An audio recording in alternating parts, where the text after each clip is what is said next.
Bonjour et bienvenue sur cette série d'exercices corrigés en langage Python. Aujourd'hui, je vous propose l'exercice suivant. Alors, on a vu dans la vidéo précédente la classe rectangle. On a répondu à la première question et à la deuxième. Aujourd'hui, on va traiter la troisième question.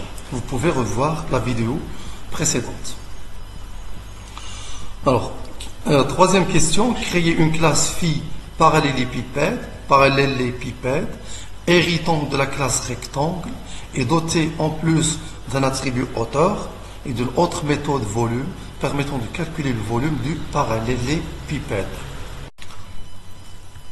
Alors, voici le code de la classe rectangle. Je ne vais pas le retaper. Vous pouvez voir la vidéo précédente ou bien voir le lien en bas pour récupérer le code de la classe.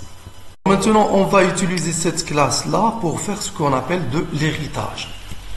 Tout simplement, on va créer une autre classe appelée classe phi, on va l'appeler parallélépipède, qui va hériter de la classe rectangle.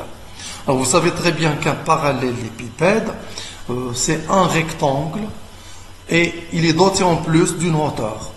C'est-à-dire qu'il possède une longueur et une largeur et une hauteur. Donc on va hériter longueur et largeur de la classe rectangle et on ajoute le troisième attribut qui est hauteur.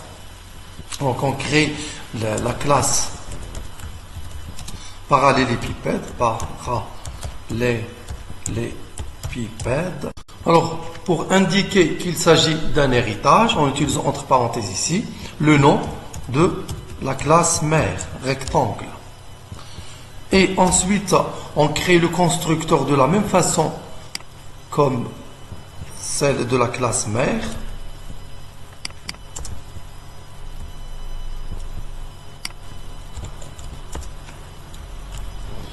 Et on ajoute l'attribut, le troisième attribut qui est hauteur.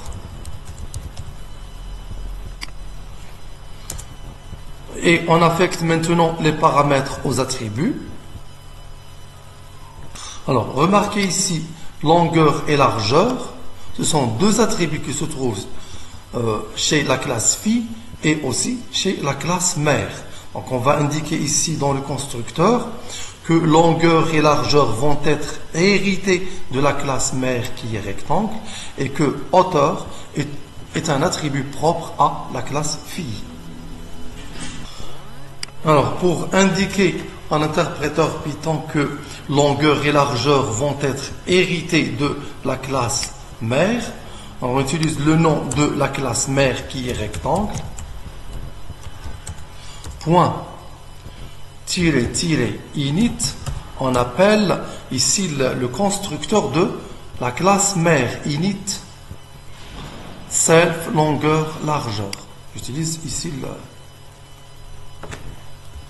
le constructeur de la classe mère.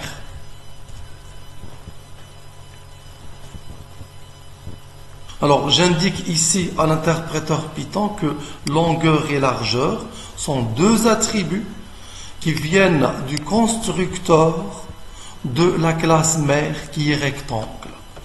C'est-à-dire, ils vont être hérités de la classe mère. Et que l'attribut hauteur, c'est un attribut propre à la classe phi.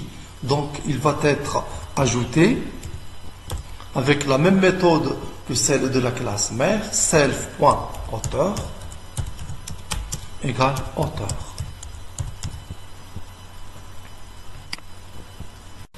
Alors, on crée maintenant la méthode qui calcule le volume. On va l'appeler volume, def volume self. Deux points. Le volume, c'est longueur fois largeur fois hauteur.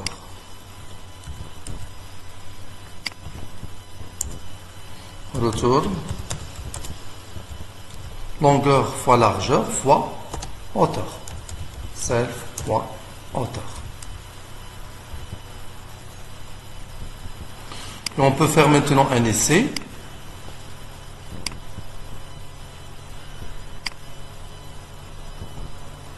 Alors, je peux faire maintenant un essai, je peux supprimer tout ça.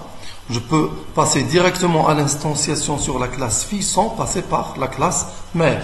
Mon parallélépipède,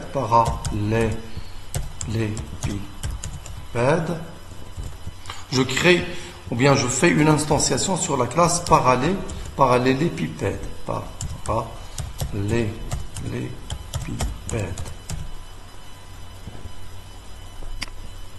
Et entre parenthèses, je mets la valeur des attributs longueur, largeur et hauteur. Je vais choisir par exemple 7 comme longueur, 5 comme largeur et 2 comme hauteur.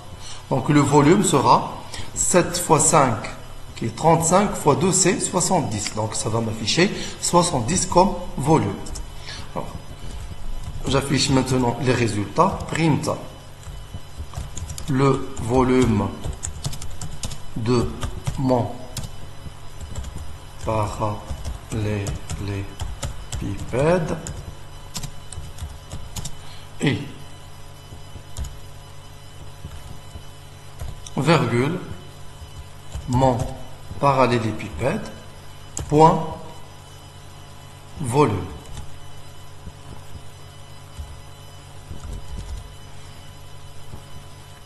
J'enregistre et j'exécute. Voilà, ça m'affiche le volume de mon parallélépipède est 70. Je peux faire un autre essai. Je choisis ici 7, 3, 2, longueur 7, largeur 3, hauteur 2. Donc le volume ça sera 7 fois 3, 21 fois 2, c'est 42.